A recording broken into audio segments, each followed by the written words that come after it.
Good morning, everyone. Let's come on in and have a seat.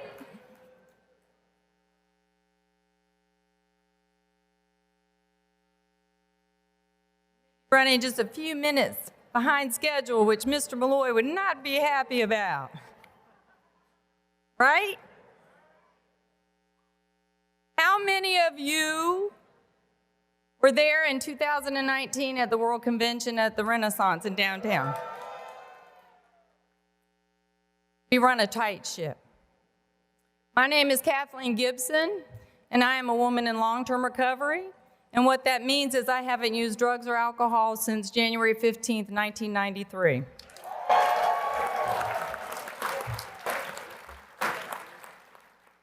Welcome to the 22nd Annual Oxford House World Convention.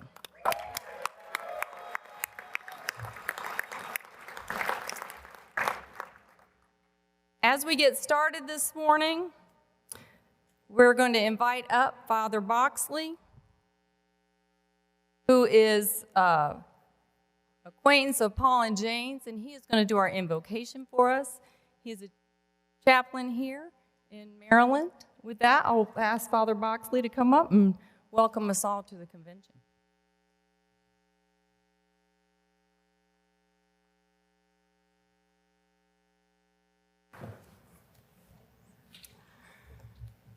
Good morning, my brothers and sisters. As Ms. Kathleen said, my name is Father Robert Boxley, and I am the priest chaplain, the Catholic priest chaplain at Howard University here in Washington, D.C. And yes. And I want to sincerely thank especially Jane and Paul for this opportunity to be here with you for your 22nd annual Oxford World House Convention and extend this invitation to me to be here with all of you. As I was walking in the hotel this morning, I could feel the energy and the joy of being here. And I know that you all are excited for this conference and for everything that is planned and in store for you. I want to let you know that we at Howard University and HU Bison Catholic, the Catholic ministry, are holding all of you in prayer in the next couple of days. Let us bow our heads in prayer. Father in heaven, we acknowledge your presence in our midst this morning, with hearts open to receive and full of gratitude for the gift of life, for the families and friends and counselors and health professionals who support us, for your grace that sustains us in our journey to live lives of freedom as your beloved sons and daughters. We're most thankful for the opportunity after many months of separation and distance to gather as one family, brothers and sisters in the presence of one another, grateful for all those who have made this gathering possible. We ask you, Heavenly Father, for a special outpouring of your Holy Spirit during these days. Let this be a time of fraternity and fellowship, of new encounters and experiences, of renewal and rejuvenation, that our time with one another may bring healing to the wounds that we carry at this moment, those known and unknown, those past and present, and to all the struggles we have endured that have made us stronger today than we were yesterday. In these days, let us continue to lift up each other's humanity, to affirm the dignity of every individual person here, whom you, O God, created in your image and likeness, a reflection of your infinite goodness and beauty. May the bonds of community we share be strengthened by our common desire to lead healthy, joyful, faith-filled, and generous lives, as we do our part to help transform our culture to be more respectful, more kind, more accepting, more forgiving, more understanding, and more loving. We remember especially at this moment all those family members and friends we have lost in the past year, and those who cannot be here with us today. And for all who continue to face the challenges of addiction and recovery, and who suffer in any way. Especially we want to remember those who are still reeling from the hurricanes, from natural disasters, from tension and conflict zones throughout our world. We commit them, O Father, to your infinite mercy and protection. And finally, we thank you, Father, for all the speakers, the presenters, the moderators, all those who have sacrificed their time to be here with us today, who will enrich this convention with their wisdom and experience. We pray that we may keep an open mind and an open heart to receive everything that you desire for us to receive. And we ask that we be men and women of hope to one another, witnessing to the power of the human spirit to overcome adversity and the trials of life, and to resolve in our hearts to love you, to love our neighbor, and to love ourselves more each day as you love us. And we ask all of this in your most holy name, Father, Son, and Holy Spirit, God forever and ever. Amen. And may God bless you all. Thank you.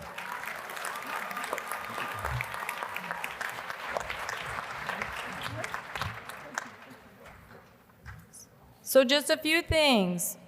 We're very excited to be here.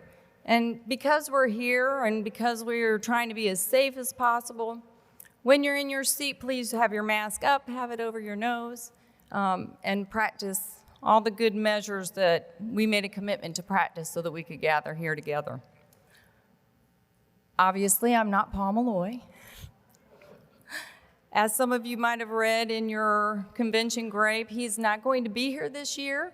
He's watching live streaming. He may even send us messages. He had a few health concerns this year. He's doing very, very well, but unfortunately, he was advised not to be here. Very sad not to be here. I know you're all here because you're extremely passionate, because I'm not really sure anywhere else in the world at 8 a.m. in the morning a group of 1,400 recovering addicts and alcoholics, and we get together.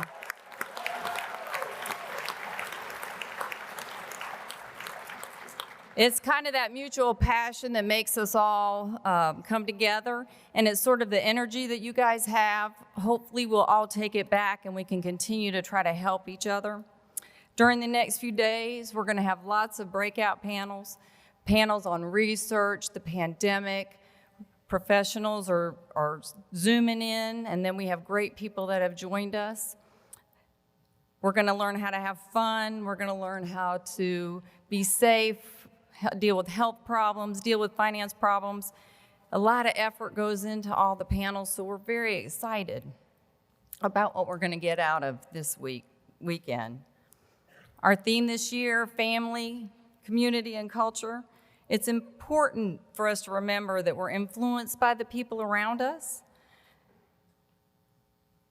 and the people we surround ourselves by. We get into Oxford House, right? Sometimes it's just fractured people. We don't have any relationships with our families anymore. We get to Oxford House, it's our home. The people around us become our family. How many of you all are experiencing that now? That you're...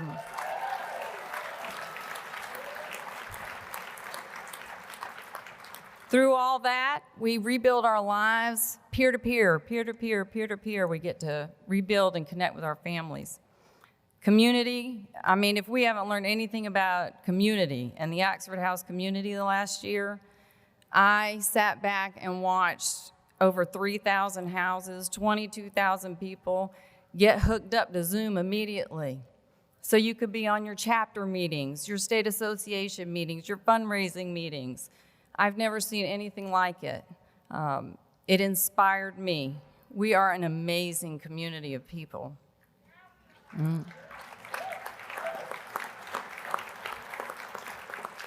Lastly, culture. If you look up there on the banners that at the convention committee just makes happen, one of the things that we had before as a theme was changing the culture of recovery. And I believe that Oxford House has changed the culture of recovery since I got here, and long before that, since 1975.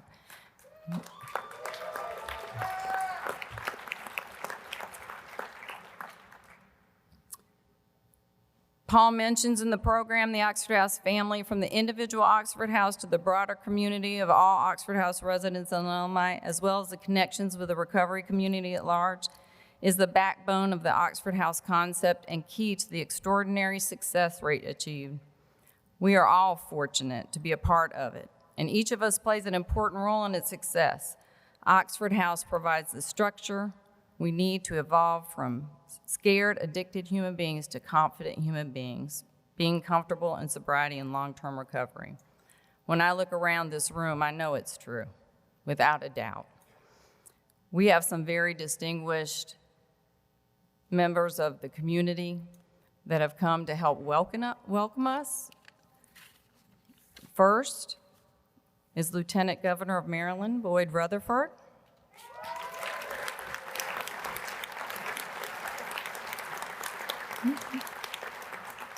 Boyd Rutherford is the 9th Lieutenant Governor of the state of Maryland. He was elected into office with Governor Larry Hogan in 2014 and reelected in 2018.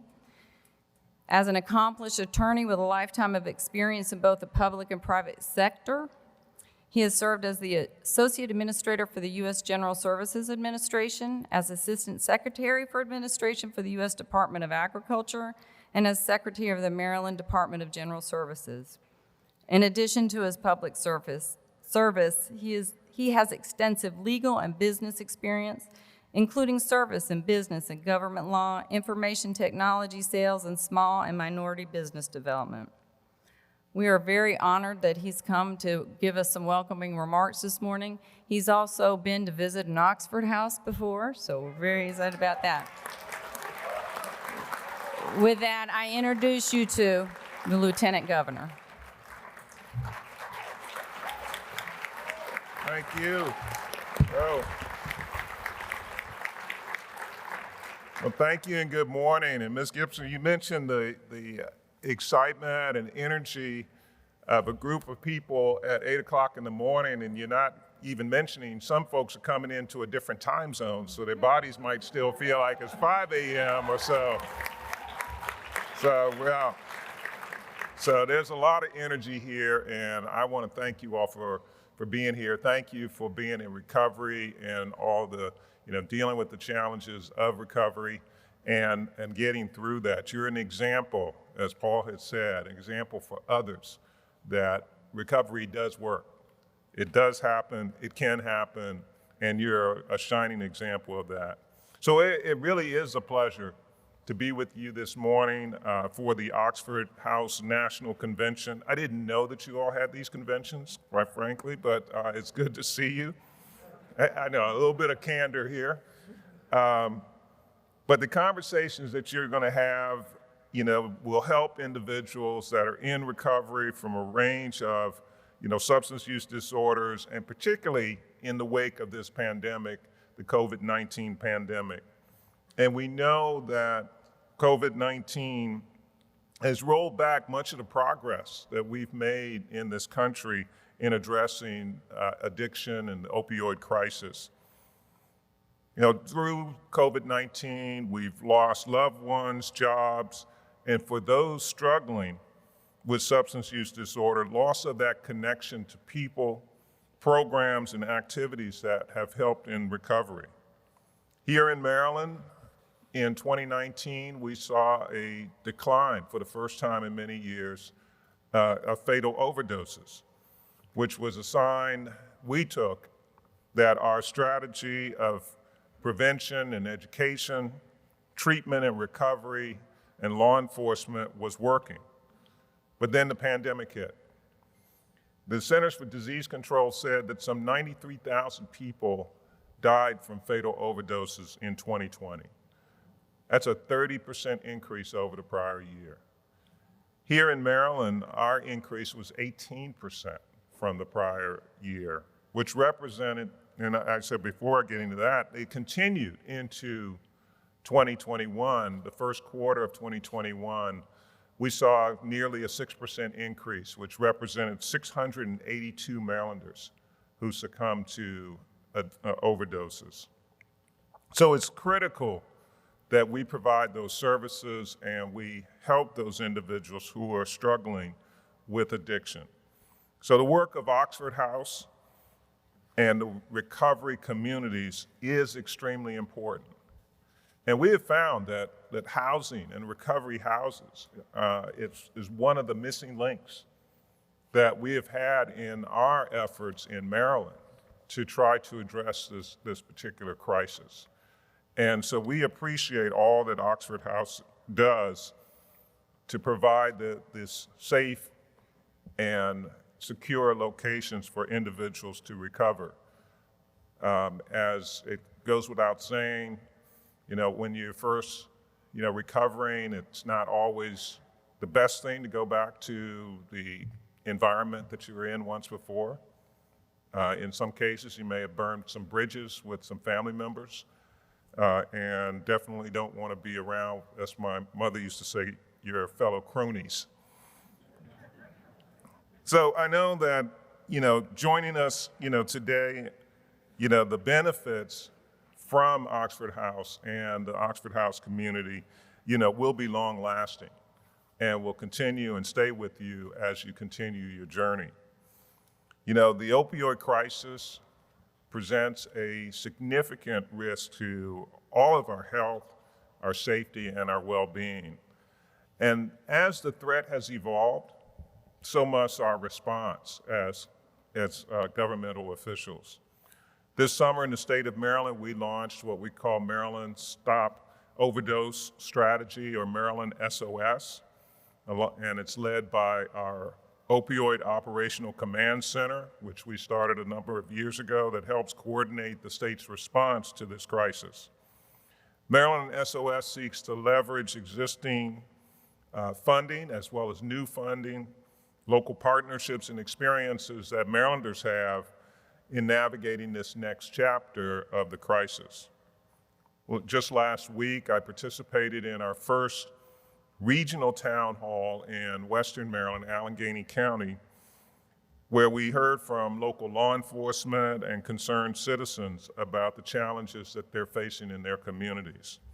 We also heard from individuals in long-term recovery who shared their experiences and how they're able to help others that are facing the same challenges trying to rebuild their lives, but also pointed out the barriers and challenges that they have in re-engaging in society and some things that we can do, particularly as it relates to minor challenges that they've had with law enforcement that may be still on their record that we can address through expungement and some other procedures. The input that we're going to get from Marylanders across the state will inform us about the best statewide strategy as we go forward. Because we know, even though we're a small state, we're regional. And what works in rural Western Maryland does not necessarily work in Prince George's County or in Baltimore City, and what works there doesn't work on our lovely Maryland's Eastern Shore. Now, for those who are interested in following what we do with regard to these town halls, our next regional town hall is September 15th, and it will be on Maryland's Eastern Shore at Salisbury University. The Opioid Operational Command Center, is working with our Department of Health to gain insights and to better understand the risk that an individual, or the ability to identify individuals who are most at risk of overdose. And we're utilizing an initiative called Data-Informed Overdose Risk Mitigation, or DORM, which looks at links between activities, history, and the potential for overdose. And it will help us better coordinate our public health response and interventions with those who are suffering from substance use disorder, as well as behavioral health disorders as well. Because as many of us do know, there's a correlation between mental health issues, and substance use disorder. A large number of individuals who are suffering also have underlying, and in many cases, undiagnosed mental health challenges. But the analysis that we're able to find and able to pull together, we'll be able to work and coordinate resources with state and local, as well as the nonprofit organizations, in identifying risk factors so that we can respond and, as I said, intervene in many cases to make sure that we protect the health and safety and well-being of Marylanders. And the bottom line is to save lives. So we don't know at this point what the long and short-term impacts of the COVID-19 pandemic are going to have on our emotional and mental health. But we do know that in our administration, we're committed to use every tool at our disposal to support individuals battling with addiction, their families, and communities to make sure that we have a brighter future. And to all of you who are in recovery, and as you know, you're not alone. You know, you have your colleagues and what is in some cases a new family in the Oxford houses that are all there to support you. And thank you. You kind of beat me to it because I was going to say, and I applaud you for that, but so here's my applause. So, thank you. Yeah.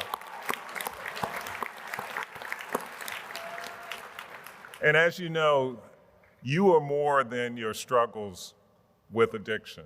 You are more than that. You are human beings, and you're showing resilience, and as was said earlier, you're an example to others that recovery works. And thank you to Oxford House for your dedication and compassion in the service to individuals and to the community. So I want to say thank you again, and have a wonderful convention.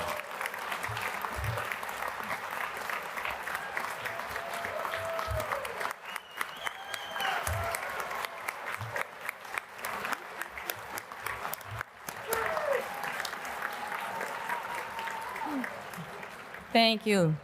Thank you, thank you. So I don't know about you, but I know that there's some people that you see or have seen, and when you see them, you say, okay, we've made it through the last year and a half.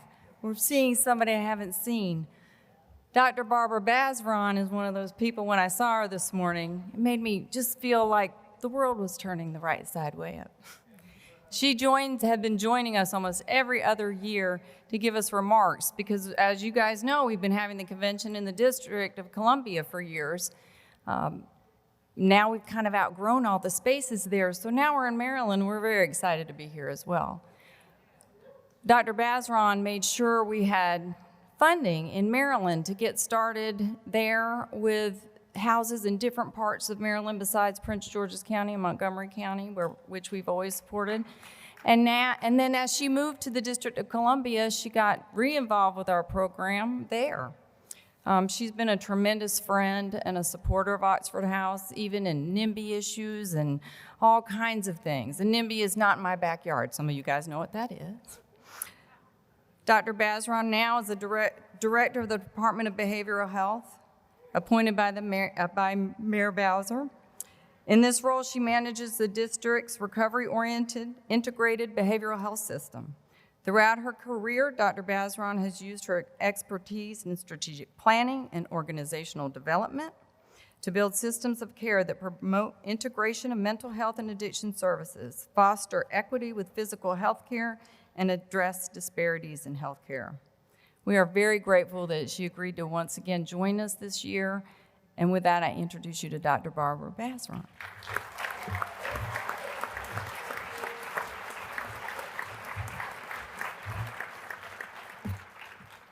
Good morning, everyone. Good morning. I'm really delighted to be here to welcome you, along with Maryland's Lieutenant Governor, Boyd Rutherford, who was my former boss, and as well as the Maryland State Senator Malcolm Alexander. Oh, I'm sorry. What? Okay, Augustine, okay. Sorry. I would also like to acknowledge really Paul Malloy and Kathleen Gibson, with whom I have had a long-standing partnership, as was mentioned before, for the work that they do every single day. Let's give them a round of applause.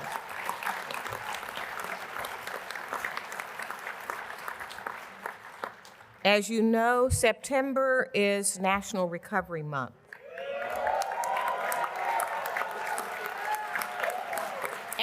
And this is a perfect time to celebrate family, community, and culture. Recovery Month promotes the societal benefits of prevention, treatment, and recovery for behavioral health disorders, and celebrates individuals in recovery like everyone who's sitting here in our audience. Highlights the availability and the importance of a robust provider network with the ability to provide the right services at the right time for individuals suffering with addiction and other behavioral health concerns. During this time and every day moving forward, let's spread that positive message that behavioral health is essential to overall health, and that prevention, intervention, and treatment works, and recovery is possible for everyone.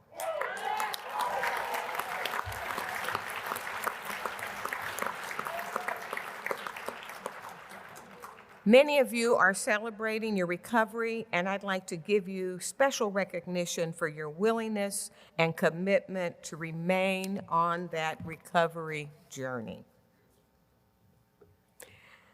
DBH, the Department of Behavioral Health, is the single state agency in the District of Columbia responsible for the provision of an integrated, person-centered, and culturally competent system of care for individuals requiring services and supports to address their substance use disorder. We value the work of Oxford House and other peer-operated programs that offer safe living environments that are free from alcohol and illicit drugs. These houses, as you know better than anyone, provide the opportunity for residents to live with others who are also pursuing their goals of recovery and overall wellness. Oxford houses are supported environments that include people who are working to address a common struggle, recovering from the disease of addiction. The value of the peer support that is a part of the natural fabric of this living environment cannot be overstated. Within the District of Columbia, we view Oxford houses as an essential component of our recovery-oriented system of care. Absolutely. I am happy to report that in the District of Columbia, there are 36 Oxford houses. 36. 31 of those houses are for men, 4 are for women, 1 for women and children. We have a total of 211 individuals living in these houses, many of them with opioid use disorders. At least two more houses will be opening in the next few years, 1 for males, 1 for females. And this is really important, and we've used a lot of our state opioid response funds to actually fund what we see as this critical support for individuals in recovery. There are 3 outreach workers and 2 resource coordinators who support the residents, and we think that ongoing in-house support is really critical. In addition, the district has 3 Oxford House chapters and a regional association.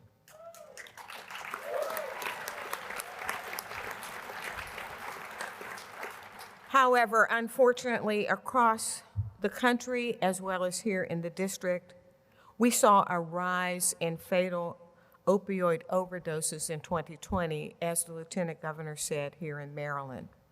And this was mainly due to the increase in fentanyl in our drug supply.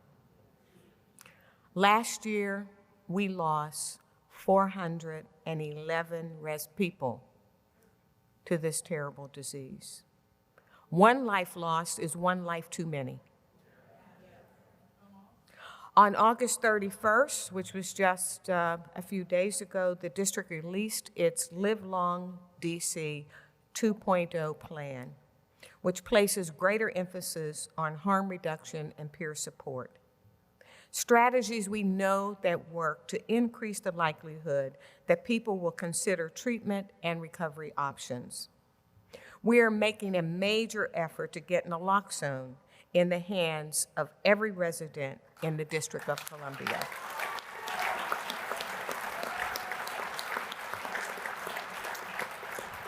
From October of last year to July of this year, we distributed over 40,000 naloxone kits. These kits are available at no cost, no ID is required, no prescription is required. There are 43 locations in all 8 of our wards where you can go and pick up naloxone, which includes 32 of our pharmacies, 7 faith-based institutions, and 4 peer-operated centers. You can get naloxone by texting right now, Live Long DC to 888-811. This is that life-saving drug. Everybody should have it. Everybody. Now, when you text Live Long DC at 888-811, it will give you information on where you can go and pick up naloxone, and it will also give you information about where you can also go for treatment if that's needed. We also will deliver naloxone to your house. So you can say, I don't want to go there, and you can text, deliver it to my home, and we will do that. We also have mobile vans that are moving throughout the District of Columbia that also will distribute and have naloxone available. We distribute naloxone in hotspots around the district where we find that there's been an increase in overdoses. We've also expanded the availability of medication-assisted treatment in our jail, in our provider agencies, emergency rooms, and doctor's office. As you know, the greatest danger of overdose is when you step down from incarceration back into the community. So we want to make sure that people, A, get the treatment they need when they are incarcerated, and that they are connected to appropriate care when they step down.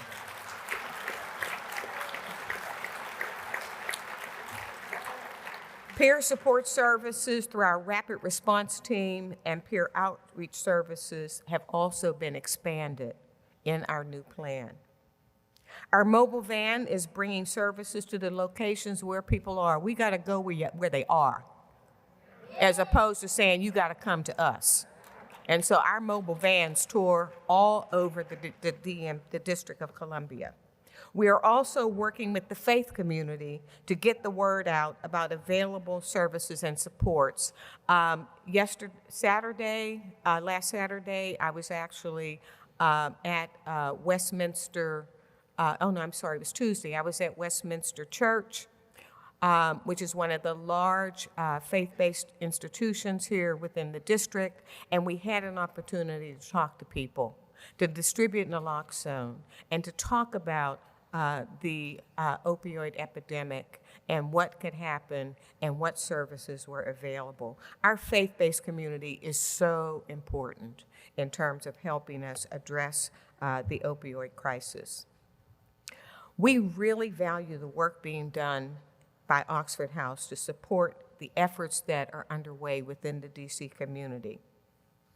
Monthly naloxone trainings are provided for new residents, and weekly self-empowerment and Reiki meditation virtual services are provided to support recovery. Residents are also helping. Wait, I got more.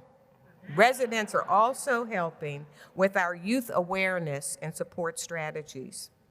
Oxford residents met with youth leaders from the DC Prevention Center to share their stories so that they could better understand addiction and the recovery journey. The experience was described by our young people as powerful. Also, some Oxford resident staff are featured at the My Recovery DC website where they tell their recovery stories. And this is important, to share that information with others. This Tuesday, Oxford House, Channing Street, conducted activities to acknowledge International Overdose Awareness Day. This included naloxone giveaways, information and referral service information, an ice cream social, fellowship with neighbors in the community, and actually just fun. The neighbors were so impressed that they wanted to make donations to the Oxford House, even though they were not requested, because people said they believe in the organization's mission. Let's give them a hand of applause.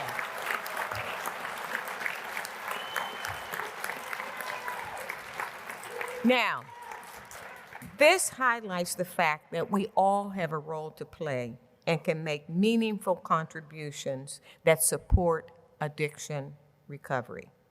I want to personally thank every single person for their efforts in this challenge, to address this challenge.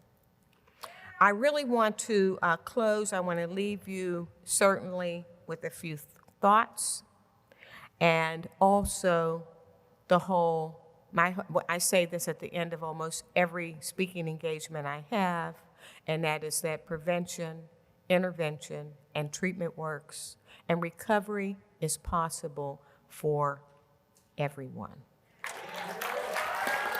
Now, as a director for the Department of Behavioral Health, I would be remiss if I did not also say, please mind your mental health. This is extremely important for all of us. Please know that together we can really make a difference, and we can really address the opioid epidemic, keep more people alive by simply making sure that we have the life-saving naloxone at hand, and also by continuing our own recovery journey and encouraging others to join. So thank you very much. Enjoy your conference.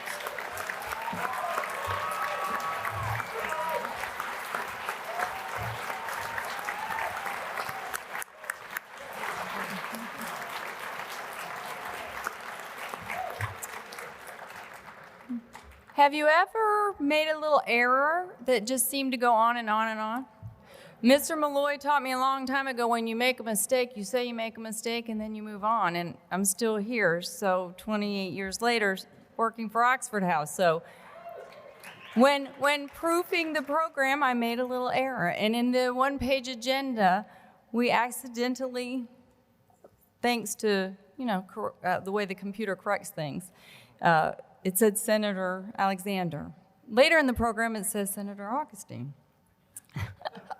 So I'm going to introduce you to State Senator and member of the Maryland Joint Committee on Behavioral Health and Opioid Use Disorders, Senator Malcolm L. Augustine, who is very distinguished, has a lot of business history, and is doing a lot of good work in the community from Prince George's County, and I'm sure connected to the entire state of Maryland, as we are all working together to fight these things.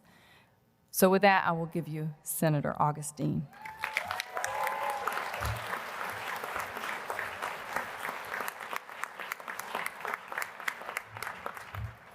Thank you, Kathleen. You know, the interesting thing is, my wife's last name is Alexander.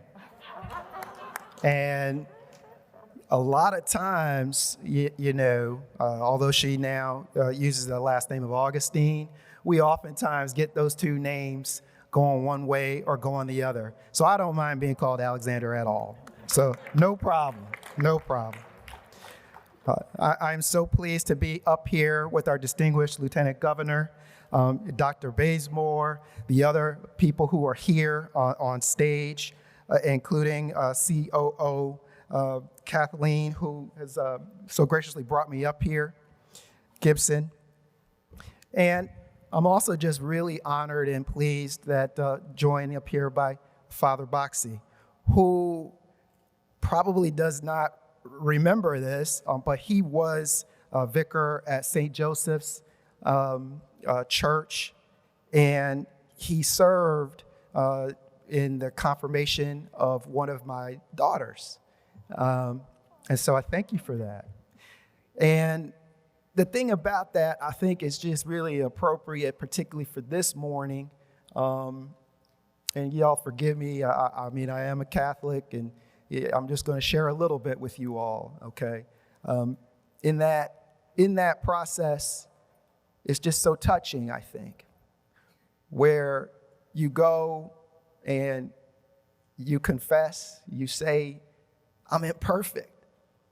And aren't we all imperfect? And so we all make mistakes. We all fall down. But the good news is we get the opportunity to ask for forgiveness and come back stronger and keep working every day.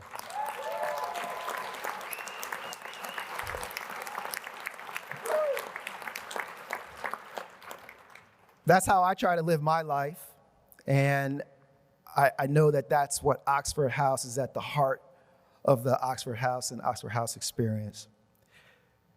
You know, I just want to say to you all, good morning. Good morning, good morning, good morning. Welcome to National Harbor, which is here in Prince George's County, Maryland. I am just so grateful that you all are here with us. I also would like to say a shout out to the nearly 60, I think it's 59 houses in Maryland, Oxford houses, 3 of which are in the district that I represent. You all are my neighbors. In my town, the Oxford House has been there since 1996, serving its residents. Not creating, as was mentioned up here, a NIMBY situation or anything else like that, just helping people to get better. And that's it. And that is just so important. It's so, so important. I gotta tell you all, from up here, I'm also able to see some of these shirts, and I really enjoy, and I was just asking down here, I enjoy this My Gratitude Speaks shirt. I mean, I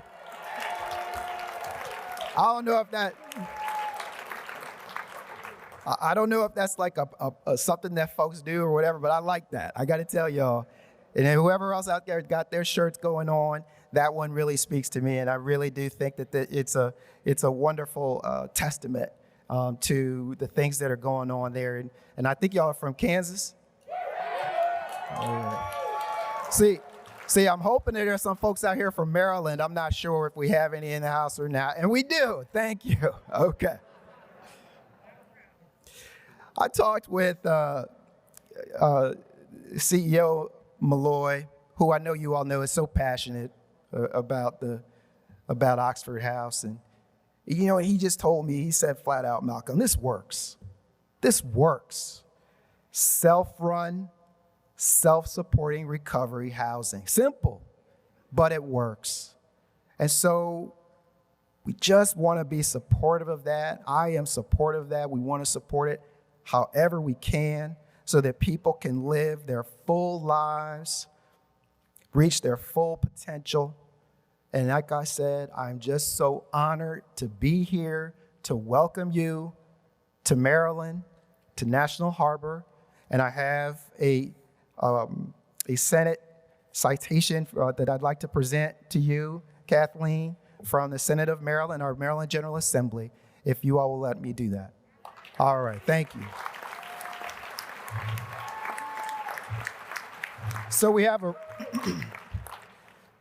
resolution, be it hereby known to all that the Senate of Maryland offers its sincerest congratulations to Oxford House in recognition of your 2021 convention and the many supportive services which you provide to your residents. The entire membership extends its best wishes on this memorable occasion and directs this resolution be presented on this day, September 2021, by our Senate President, William Ferguson. Thank you so much and congratulations.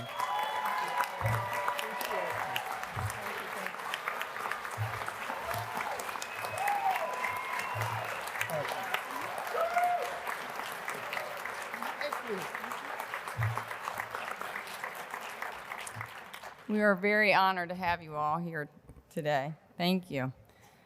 You mentioned the T-shirts, and so it just made me think very quickly that one of the amazing things about our conference is we don't have any outside exhibitors or sponsors or anything like that. We do this all ourselves. And one of the really fun parts of the convention is every state has a table, and they bring T-shirts, and we all interchange them. And over the years, we make quilts from them, and they have the most incredible messages of recovery. And so that's really something that we enjoy at the convention time. The next person who's going to come up and share with us is going to talk about another amazing thing we do, and that is the election of our World Council, which is an advisory board to Oxford Inc. And the person that's going to come up and talk to you is James McLean, one of our founding board members, who if he were not here, I might not be here. I had the privilege and honor of meeting him 29 years ago, and he and Paul Malloy sucked me into Oxford House. I was already living in one, and I'll be forever grateful to him and his guidance and his friendship. And I'm excited to hear about what happened at the golf tournament yesterday. With that, I will bring James up to share with you the rules of our election.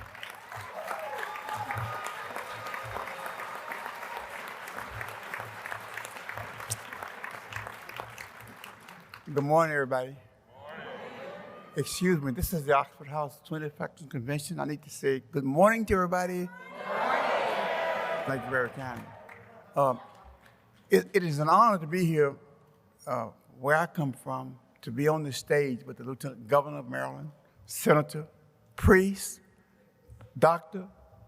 It is an honor, and this can tell you what we can do together. I didn't do this by myself. I had plenty of help. But you all can have the same opportunity that I have. We go to a conference every year in Arkansas, and the senator there, who is our host, always says, "Do this, James, and you'll get to wake the crowd up." So let's do this in honor of Senator Kelsey. I'm going to say, I feel healthy, happy, and terrific.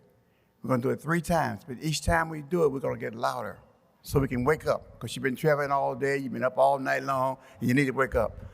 So let's go. I feel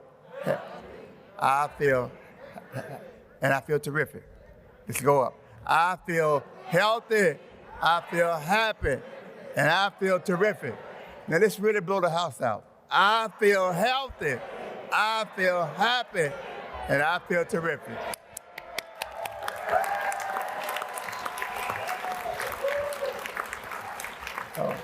My name is James, and I'm a person in long-term recovery, which means that I have not had a drink or drug since May 23rd, 1982. Also, the year of 82, I moved into the Oxford House, Northampton, August the 1st.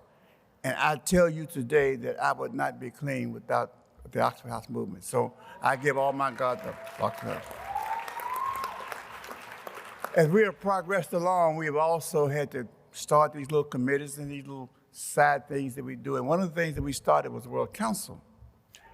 And World Council has become one of the greatest things that Oxford House has, because we are the connection between you, the outreach people, World Services, and the world.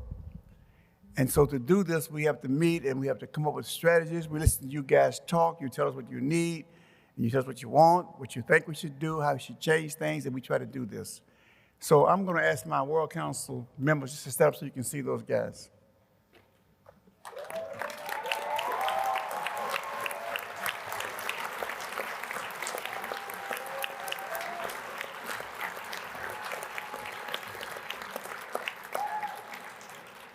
To me, one of the greatest things that we do is that we have this moment of time that when we come together as a group and we elect members of the World Council. But we don't let you just walk in and say, I want to be a member. We want you to qualify yourself. We want you to really, really want to be a part of this organization. And so we say to you, you have to have a petition. You have to say you want to be a World Council member. You have to prove to us you want to be a World Council member. And so we give you a petition. If you're a resident, you fill out a petition. If you're alumni, you fill out a petition. And the other thing we did with this World Council is that we increased the number and included the alumni because the alumni are one of our valuable resources. So you fill this petition out today, and you take it to the World Council table by 1 o'clock today. Now, when you fill this petition out, when you see it, you'll see it. And you'll be cautioned about this at the breakout. But what you want to do is you want to take this is a way to meet other people. Now, for instance, you live in Oregon and you're running for World Council and you don't know somebody in Tennessee, go to them and say, listen, my name is so-and-so and so-and-so, and I want to run for World Council. I'll tell you who I am and vote for me. That's the first step. The second step is that you get a ballot. When you go to the World Council table, you get a ballot. Now, if you are a alumni, you will get a yellow ballot, okay? If you're a resident, you will get a blue ballot. Now, you get this ballot, you fill it out, and this ballot has to be in by 1 o'clock tomorrow, 12 o'clock tomorrow, has to be in. Because we want you to want to be a part of our organization, and it's really, really going strong, and we're really, really doing great things. And the World Council has grown so much in the last 2 years. I won't call any names, and I won't do that, but I will tell you that we are a better organization as a result of the work that the World Council and you guys have done.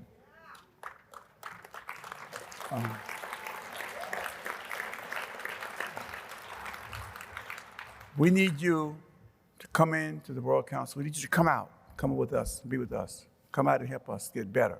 Help the World Council to get better. Help all Oxford House World Services to get better. Because if you think about us, we might be one of the really, really only true remaining democracies in the United States.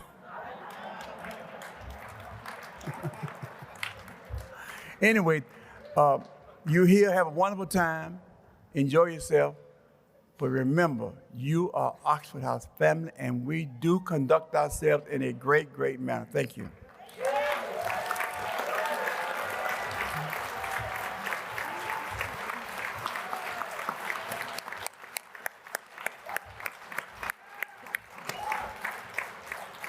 As we close out this first session, I would be remiss if I didn't express my sincere appreciation to all the hard work that went into planning this event. Jason Giroux and Jackson Longan on either end of the table, our convention co-chairs, our amazing OHI office, led by Alma Washington, our office manager, and Leanne Tyler, our chief financial officer. They have done an amazing job supporting what the convention committee has done, and our 214 outreach staff. And then there's all of you who worked so hard to get your delegates here in 5-6 weeks when we made the decision to move forward, that we felt like we could be responsible enough to do this and that we really needed to see each other. I'm honored every year because my brother attends the convention, who celebrated 10 years sober this year. And he and his wife, and he probably might not want me to add him like that, but I called him and I said, you know, he's one of my older brothers, and I said, I really don't know. Should we do it? I'm so worried. He just said the power of connection is what we need now so much because 96,000 people died last year from the opioid overdose. And so we needed to be together. So let's show the world and ourselves that we can be responsible, wear our masks, pay attention, and let's thank our wonderful guests, Father Boxley, Lieutenant Governor, Dr. Bazron, and Senator Augustine for joining us this morning. Is that everything?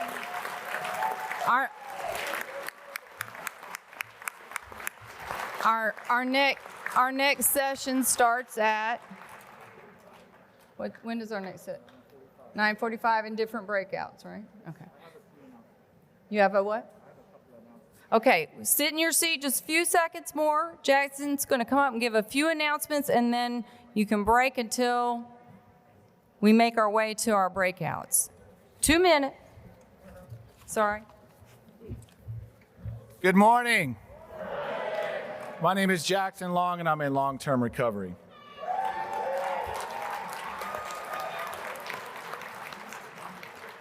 We made it.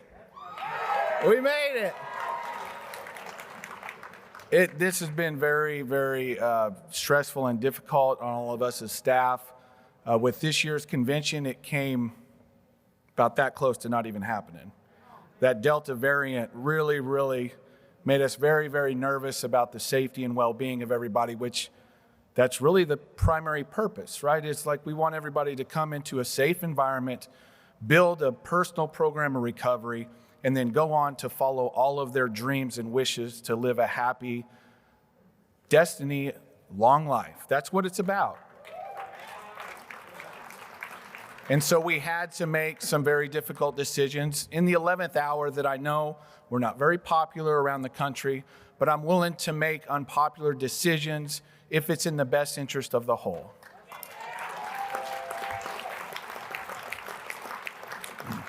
So very quickly, I just want to make a few announcements because this convention is a little different than any conventions we've ever been to. And so there are a couple of housekeeping items that I just want to remind you of. We'll be continuing to remind you of throughout the panels and the general sessions. The mask thing, where it's just going to be a broken record. Wear your mask over the nose, under the chin. I'm going to ask anybody who's a speaker or a panelist on any of the breakouts, please remove your mask to speak because it does muffle through the microphone and makes it very difficult for the audience to hear you. We have some protective coverings for the microphones to help with safety. The only smoking area that we are really promoting is out by the parking garages. Now that we're all here, a lot of you are going to go out there and vape and smoke. Please make sure you move away from the doors. Try to spread out as best as you can, and please dispose of everything properly. This is a beautiful hotel. The state of Maryland is beautiful, and we don't want to leave it worse than we found it. We want to leave it better than we found it.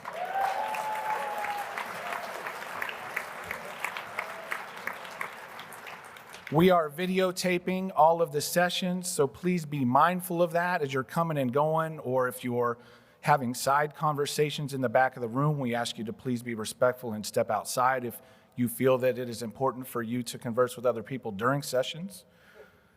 We also ask that you be on time and punctual because we are live streaming, so everybody turn around and wave to the big camera in the back. Wave to Paul Malloy, say, "Hi, Paul." Hi, Jane. They're watching at home. A couple of other things. We had a huge turnout for the AA meeting last night. And I was told that room overflowed. So we have now moved AA to where the breakout number 2 is. That's going to be National Harbor 10, or National Harbor 2-3. National Harbor 10-11 will be the Narcotics Anonymous meeting. That's been updated on the app. We'll have it updated on the boards outside. The program we can't update for you, but you can change it with your pen if you'd like to. Please rate the sessions in the app so that we can know what you like, what you don't like. Give us feedback, post pictures. There's a link on the national site. We want to see everybody having fun. We need everybody to see how fun recovery can be. We need everybody in the world to see how great recovery is and how great Oxford House is. You all have been working so hard over the last year to continue to keep your houses full, to continue to focus on recovery and the sense of family, community, and culture in Oxford House that holds us together. And that's been more challenging than ever because what I can't do alone, we can do together. But if we can't even get together, it makes it very challenging. So you all are the success story of recovery, even through the pandemic, through Zoom meetings of houses and chapters, and then even attending 12-step meetings through Zoom, not even be able to circle up in the end of the meeting for months and months, over a year. Now, more than ever, this right here is the breath of fresh air that we need. We need this connection. Take advantage of this time. Take advantage of this time to get to meet people from other states, share your story, listen to their story. There's no right or wrong way to do this. Everybody's on their different pathway of recovery. Let's share with each other so we can learn and grow together. If you're from the same states, split up and go to different breakouts and take notes, because guess what? There's 20,000 people back home that need to hear the information that is here today and tomorrow. Take it back to them and be that messenger and bring the solution with you. So with that, I want to thank you all for getting up early and being such great attendees at this convention. Mark in the app which event you want to go to so that you can be reminded of that. And let's stick to the time so we can honor Paul Malloy and be punctual for everything and get to where we need to go and get things started. Enjoy the convention. Everybody have a wonderful time and be safe. Thank you.